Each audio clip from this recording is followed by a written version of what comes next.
Hey guys, it's not typical for me to film a screen recording and post it up, but this was too good. I just saw a video for it, and it was a video actually that popped up a couple of weeks ago on Instagram, and I'm like, okay, how good can this actually be? And when I shot this wedding, I hadn't seen the video yet. So when I shot this photo, it's not the greatest photo, but the biggest thing that got me were the power lines. I hated how they looked, and I'm like, okay, they're not going to use this photo. So I remember getting up, turning, and shooting more where the background was just some nice bokeh and, some of their decorations in the back. But in any case, I wanted to bring it in because this is definitely a challenge for the tool that I'm talking about. It's the removing power lines tool, essentially. So what you want to do is obviously open up your file in Photoshop, go to the spot healing tool right here, but you're not going to be on spot healing, you're going to be on remove tool. When you're on the spot healing, check this out, up here the menus are going to be different.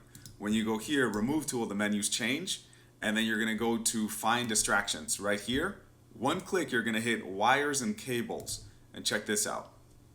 Depending on how fast your computer is, this may take a while, or also depending on how many distractions are being removed. For the sake of the video, I did skip it a little bit. It probably took about 45 seconds in total, and it's not perfect, obviously. So you're going to have, the posts still, and you're still going to have a couple of wires here, but that's, you guys know, it's a very easy fix. You're going to do some generative fill. We're going to select this, hit enter, because sometimes you don't have to give it a prompt. It's kind of, I would say 9 times out of 10 I don't give it a prompt. It usually knows what I'm trying to do, so I just hit enter, and let's see, we're going to remove that post because otherwise it looks weird having a post and no wires, right? So we're going to remove that post. We're going to remove the post in the corner over here, hit enter.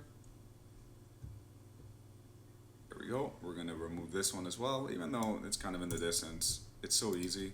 That's one of the things, guys, if I'm being honest, that has slowed me down a little bit with editing, because now, since everything is one click and it removes things, I mean, why not do it? But then it slows you down because you're like, well, it's only going to take 2 seconds. But then you're doing it on 50 images that maybe you wouldn't have done it before if it wasn't so easy. Let me know if you guys agree. Like, I do feel like, in a sense, it does slow me down. But in the next video, or one of the next videos, I'm going to be posting about using AfterShoot and using AI for editing for the entire wedding.